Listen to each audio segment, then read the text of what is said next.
commenting on. Oh, sorry. Good morning, beloveds. Foster is chatting. It's just little comments. So, it may be about the title. Oh, okay. You're going to make an appearance? Yeah. Just the tops of your ears. Okay. All right, ready? I love it how as soon as the camera comes on, he stops talking. All right. It is January 10th. Our title is Be of Good Cheer. The first quote is, "The Lord is good, a stronghold in the day of trouble, and it knoweth them that trust in it." And that is Nahum, literally Nahum 1:7. I've never heard of that one before. Interesting. And life reveals itself to whoever is receptive to it. And that is Science of Mind, page 32. It is easy to trust when everything is going well in life. We know that God is, and we find no difficulty in being grateful for the good we see all around us. However, when life seems hard and we feel beset by problems, we are often tempted to think God has forgotten us. We may feel isolated from the divine presence and find it almost impossible to believe that any good can come out of our suffering. These are the times we most need to open ourselves to Spirit, to allow it to work through us as we put aside our sense of separation and affirm our deep trust in its loving, caring Creator. Ernest Holmes writes in This Thing Called You, "If the light has come, to the thing to do is to..." Okay, let me try this again. "If the light has come, the thing to do is to use it, forgetting the darkness." In trying times, we need to turn away from the darkness of doubt, trusting the perfection within us to guide us. We need to carefully guard our thoughts and expect complete and perfect results from our affirmative prayer and spiritual mind treatments. The Master Jesus taught that in the world we would have tribulation, but reminded us to be of good cheer, for Christ has overcome the world. I live and move and have my being in God. Today I open my consciousness to divine direction, in God's perfect action, trusting in God's perfect action in my life. I am thankful. Jean Anderson. I have many, many, many thoughts. Many thoughts. Let me see. Okay. Be of good cheer.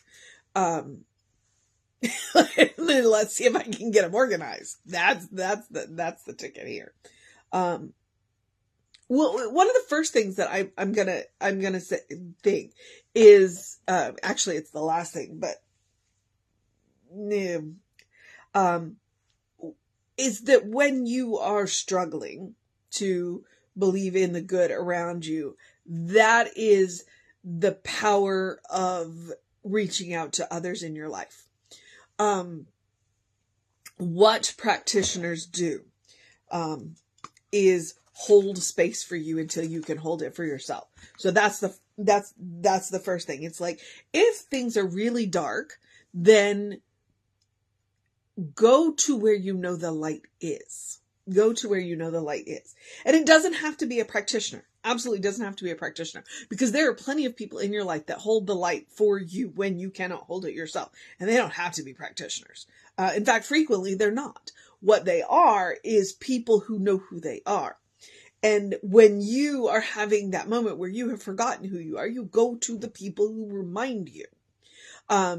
There's a beautiful African, I think it's a proverb, but that's what it is. It's like the people who are family to you are the people who know your song and can sing it to you when you have forgotten it yourself.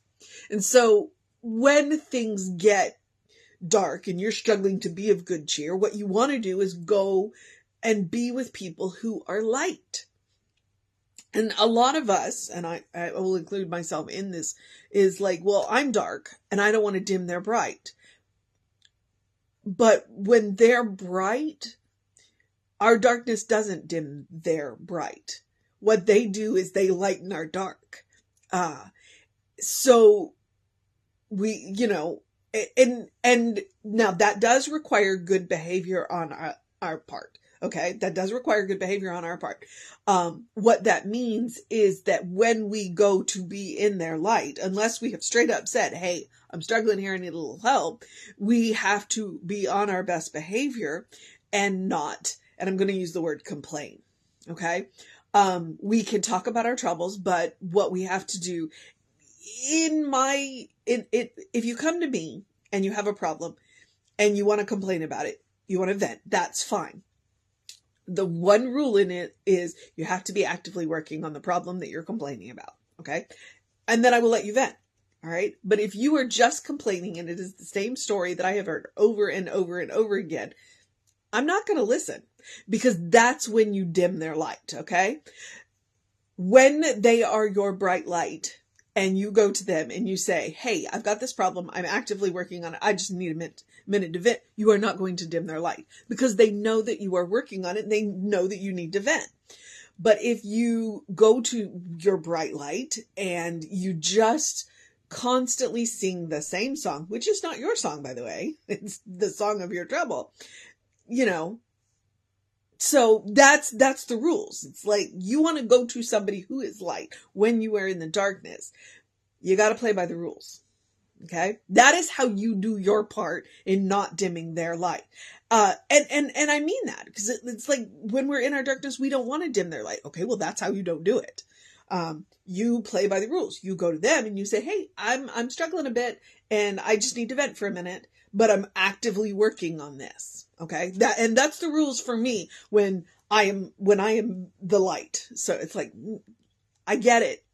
Come, vent, but then tell me how you're working on it. So that's how you can, so they can help brighten your path until you can hold your own light. That's one of the many thoughts that I have had. There are good people around you and they want to be there for you. They want to be there for you. There was another one.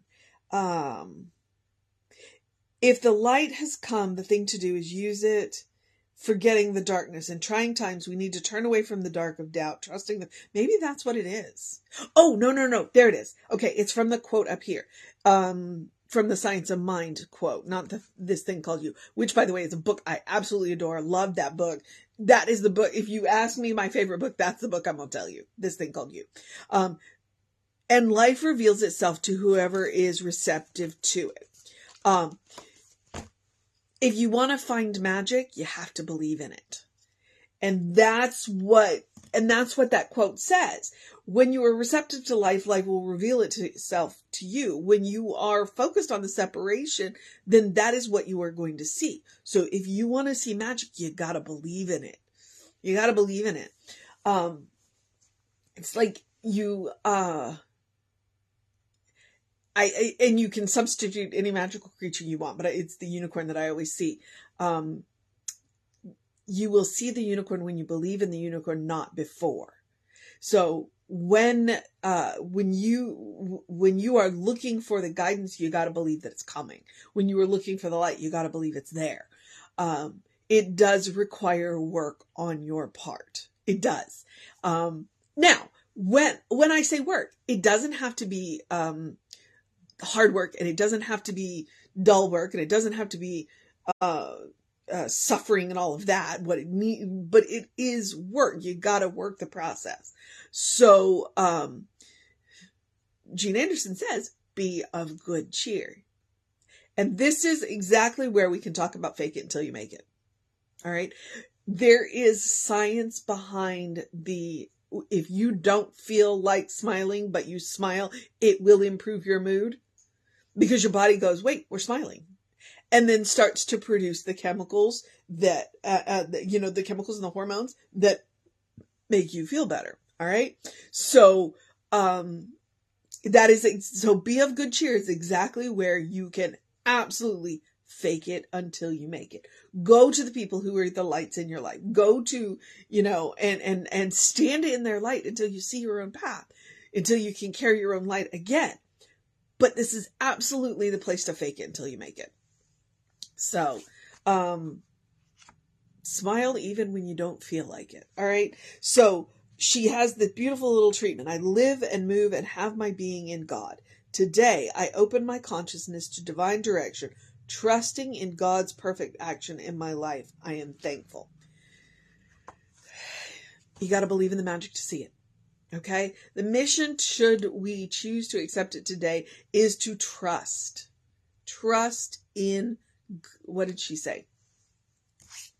Trust in God's perfect action in our life. Trust in God. That's the mission. If we want to see the magic, if we want to see the life, we got to believe in it. And take whatever steps you need to believe in it. Fake it until you make it. Go stand in other people's light. Don't get in the way of their light, but stand in their light. You know what I mean? There's a difference. You know what I mean? And one of the ways we can absolutely do that is by starting with the spiritual practice. It is a spiritual practice of doing something loving for ourselves, doing something kind for ourselves, doing something compassionate for ourselves. It can be one thing. It can be three things. It can be a whole day. What my go-to is always to take a deep breath before you speak, especially if you are choosing to vent. Take that deep breath and then tell somebody that you're going to vent. Okay? And those of us, when, like, if I go to my husband, that's a helpful question. Are you venting? Or are we problem solving? You know, cause sometimes you do need to vent, and you gotta have people in your life to vent. That can be a loving, kind, and compassionate thing you can do for yourself. But in the process, you gotta make sure that it's also loving, kind, and compassionate for the person you're venting to. Sometimes we don't have the bandwidth to be vented to. We gotta respect that with each other. It's like, can I vent to you? Yeah, I'm good. Come on, let's go. And then how are you working on it? You know, but, so venting can be a loving, kind, and compassionate thing. All right. Listening to people vent can be a loving, kind, and compassionate thing. As long as both people are on the same page about what is happening here. Okay. It also looks like taking a walk. It looks like taking a nap. It looks like, cause nap, turn yourself on, turn yourself off, and turn yourself on again. It's like resetting a computer. It looks like maybe eating a really good meal. Maybe it's been a while since I was watching a Hallmark movie, and he's like, you're eating space food. Do you eat real human food? Maybe that's what you need to do. Go and eat a really good meal. And it can be something that you go buy, or it can be something that you cook. You know, I got no limits there. It is about self-care. It is absolutely about self-care. I encourage you to practice on yourself. You are your own best test subject, but more importantly, you deserve it. You deserve your own love. You deserve your own kindness. You deserve your own compassion. Okay. But it's also about making room for joy. The metaphor for the year is eat dessert first. Don't save the good stuff. All right. Don't save the good stuff. And sometimes when we are walking through that darkness, that can absolutely be a way that we can help to shine the light back in our life by using some of the good stuff, by using the good china, by drinking out of the nice glasses, by eating dessert first. Okay. Absolutely fake it until you make it. Okay. There is a place for that in this teaching. Absolutely. We just don't want it to become a spiritual bypass. And, you know, if you have questions, let me know. Spiritual bypass. Okay. And I got myself off track. So, make room for joy. You deserve your own love. You deserve your own kindness. You deserve your own compassion. All right? Beloved child of God. Remember that. So practice on yourself. Okay. I think, I do encourage you. It's foggy this morning. I didn't get my sunshine. So my brain is like, bright light. Okay. So do something to engage your mind and your body, whatever it looks like. Please drink plenty of water. Hydration is super important. Please do get that early in your day bright light, even if it's artificial, because like there was no sun today. It's like the fog isn't supposed to burn off until 10 o'clock this morning. So, you know, I'm taking what I can get, right? It's called a circadian rhythm. It is science. You can look it up. The early in your day bright light will help you have more energy during the day and help you sleep better at night. So please. And then, in the words of Ernest Holmes, open the windows of your soul. Allow the breath of heaven to remind you you do live in heaven right here, right now. Somewhere in that reading, she talked about the Christ will overcome. Yes, the master teacher taught that that in the world we would have tribulation, but reminded us to be of good cheer, for the Christ has overcome the world. Okay, well, here's the cool thing. The Christ is a consciousness, and it is, I talk about it as like we're machines, because his body really is. It is a vehicle that gets our soul from place to place. We come pre-installed with the Christ consciousness. I absolutely believe that. Every single one of us has the possibility of creating that heaven consciousness, that heaven mindset, anytime, anywhere, all the time. We have the potential. All right. There is work to do to get there. I acknowledge that, but we have the potential. Each and every one of us has that potential. And the password is love. Okay. So that's what I mean by opening the windows of our soul. And there's multitude of ways to do it. Emma's advice is a great stepping off point. Look for the good and praise it. Even in the midst of the tribulation. That's one of the best places to start, is to look for the good. Because, in any situation, if you are there, the good is there with you. You bring it with you. Okay. And sometimes it can be helpful, if we are struggling to see the good ourselves, to go to the lights in our life and say, tell me something good. Tell me something good. All right. And it doesn't have to be about me, and it doesn't have to be about you. Just tell me something good. Tell me some. That's one of the things that I love about listening to Jesse on Sundays, is he brings good stories that he's read in the news. He brings the good. Tell me something good. All right. Start there. Look for the good and praise it. Anywhere and everywhere. It can go a long way to helping. So, okay. I think I'm at the social media part where I remind you we are Creative Life Spiritual Center, Creative Life Spark on the social medias that we are on. I am the Running Rev Ryan on the social medias that I am on. And you can, as Jesse said, please like and subscribe. And share. That's another thing that can be very helpful, is if you share the stuff. So, all right. And my mind just went blank, and that's okay. Email. If you want to know what's going on with the center, because you can always go to our website, which is Creative Life Spiritual Center, or email info@creativelife.org. That is our email. That can get you on the constant contact. The hot links are hot. When it says click here now, it will either take you right to the information you want, or to the person that will get it for you. Okay. Because we have all kinds of book studies going on right now. I think we've got 4 book studies, for Pete's sakes. So there's a lot to choose from. And the power of book studies, you can drop in and out as your schedule allows, as opposed to committing to classes. Okay. Yep. I think here I am at the part where I remind you, encourage you. I like to encourage you. It's not a directive. It is just an encouragement to have a great day, a wondrous day, a fantastic day, a magical day, an enchanting day, a foggy day, knowing the sun will come out day. What's going on with this weather day? A wonder-filled day, an amazing day, a good day. And if that is too much pressure, simply have a day, because you are enough just as you are.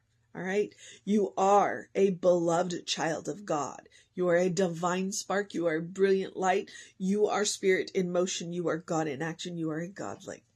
All right. That is who you are. A beloved child of God, in whom God is well pleased and well represented. And you've come back for your final cameo. That's a word I got from Bill Birch.